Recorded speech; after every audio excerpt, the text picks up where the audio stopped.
Watch this video if you want to learn the answers to the following questions. No matter what situation you are in, you need to know how to recognize the nonverbal behavior of "this does not look good." This video is all about the nonverbal behaviors of aggression and what to look out for to protect yourself and your friends. Number 1 is the jaw thrust, also known as the chin shut or the jaw clench. This is when someone grits their teeth and then shoves their jaw out in your direction. When we feel angry, we naturally grit our teeth, sometimes to control ourselves, sometimes out of frustration. This is also a territorial gesture. When someone juts their chin, they are threatening your space with theirs. It's nonverbal for saying back up. Additionally, it forces the person to look down their nose at you, which is very standoffish. De-escalation. Don't mirror the behavior. Keep your jaw relaxed and take one step back, giving them space. Number 2 is a nostril flare. A nostril flare is when we fan out the outer lobes of our noses so they are as wide as possible. It's sometimes called the wing dilation.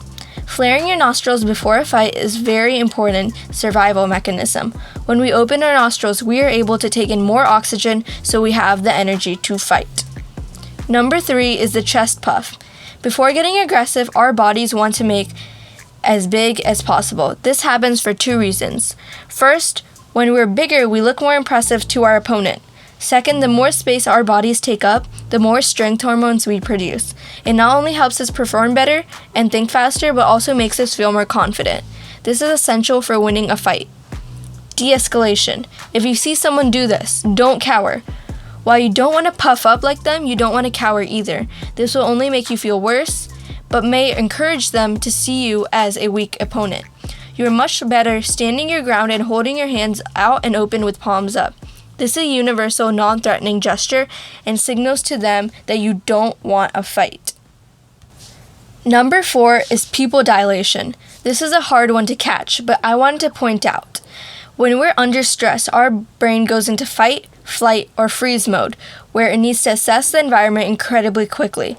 If someone is considering getting violent, their pupils expand to take in much of the possible surroundings.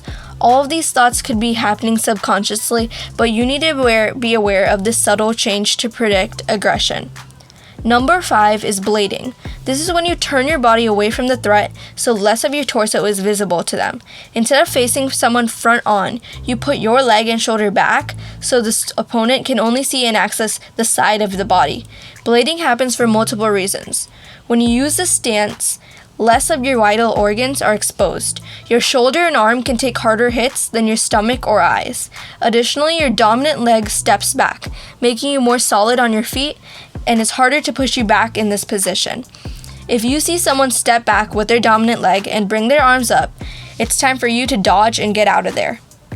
Number 6 is tightening. When someone is preparing for a physical dispute, the brain wants to protect vital organs. The way the body does this is by creating a muscular armor around soft tissue. When someone's entire body tenses up, they are protecting their vitals and getting increased blood flow to their limbs in order to fight or flight better. Clenching fists is another type of tightening that happens around anger. When we are angry, we often grip our hands tightly into tough fists. If you're speaking with someone and notice that they have done this, tread carefully. Number 7 is ocular orbital tension.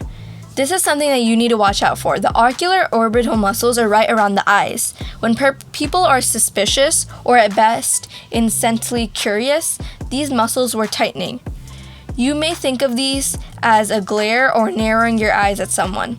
This is the best one to prevent escalation because when suspicion or dislike is addressed early, you can prevent a fight. De-escalation.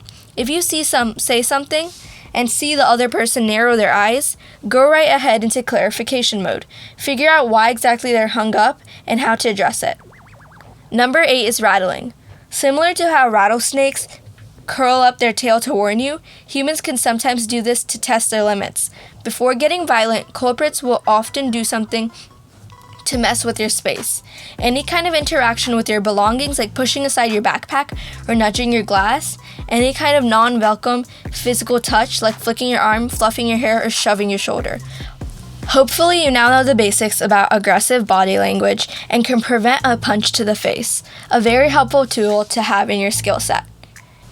Thank you for watching this video. For more videos like this, please consider subscribing to the Success Bistro.